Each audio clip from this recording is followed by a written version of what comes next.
네, 시작할게요. 조금 전에 대기오염 물질의 분류를 생성 과정에 따라서 분류를 하기도 하고 아니면 법적으로 규제를 하기 위해서 분류를 하기도 하고 그 다음에 마지막으로 입자상 물질과 그 다음에 가스상 물질이냐 이런 식으로 성상에 따라서 분류를 하기도 한다고 했어요. 그러면 이제 대기오염 개론의 가장 포인트가 뭐냐면 그래서 입자상 물질에는 무엇이 있는데 그 다음에 기체상 물질에는 무엇이 있는데를 가지고 공부를 할 거예요. 입자상 물질을 먼저 보면은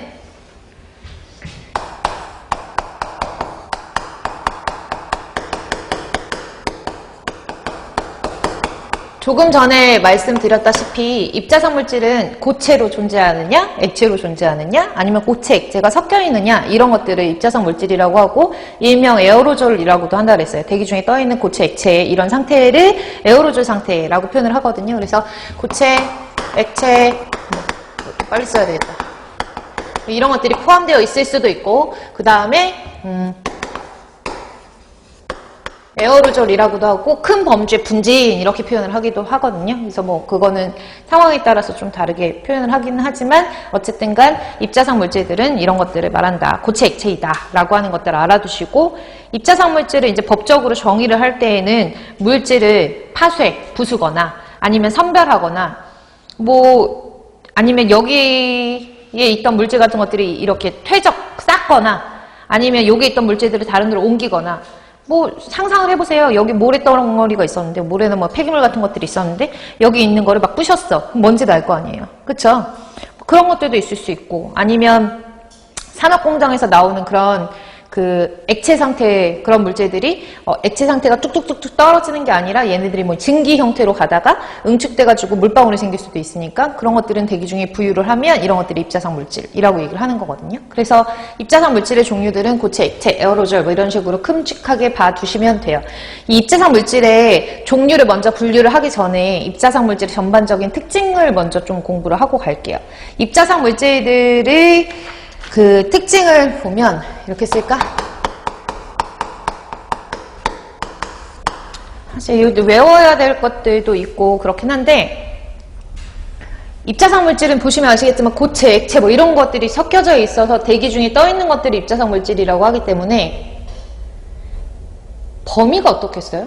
되게 다양할 거 아니에요. 쬐끄만 것부터 큰 것까지, 그쵸?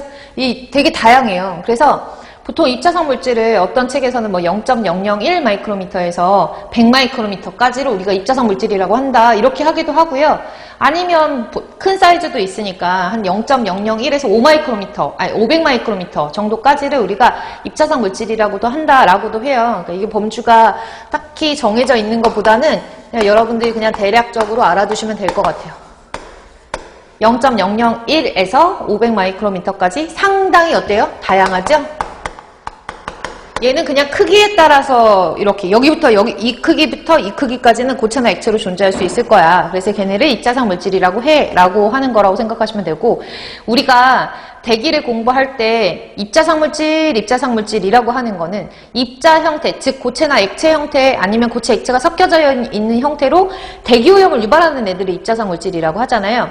그러니까 여기 있는 애들 중에서 특히 우리가 대기오염을 유발하는 애들은 사이즈가 대부분 한 0.1에서 10 마이크로미터 범위 안에 있는 것들이 많아요. 그래서 얘는 전체적인 범주를 말하면 그 중에서 우리가 좀 신경 써야 되는 입자들은 어디 사이즈야? 0.1에서 10 마이크로미터 생각하시면 돼요. 아셨죠? 대부분 대기오염 물질의 대기오염을 유발하는 입자상 물질은 대부분 0.1에서 10 마이크로미터 정도의 입자들이 대기오염에서 우리가 조금 더 신경 써야 되는 그런 입경의 포인트다라고 보시는 거고요. 이 중에 왜 대부분 0.1에서 10 마이크로미터를 우리가 좀 신경을 써야 되느냐. 요 사이즈 안에 있는 입자들이 사람 몸속에 들어왔을 때 사람 몸에 영향을 많이 미치거든요. 그 인체 침착한다라고 하거든요. 인체 들어가가지고 쌓이는 거예요. 보통 폐 같은 데 많이 쌓이는데 인체 침착하는 그런 잘 되는 사이즈가 0.5에서 5 마이크로미터 정도가 잘 쌓이는 걸로 알려져 있어요. 됐나요? 인체 침착이 요 사이즈 중에서도 침착률이 높은 사이즈는 0.5에서 5 마이크로미터 범위가 침착률이 높다라고 알려져 있고요.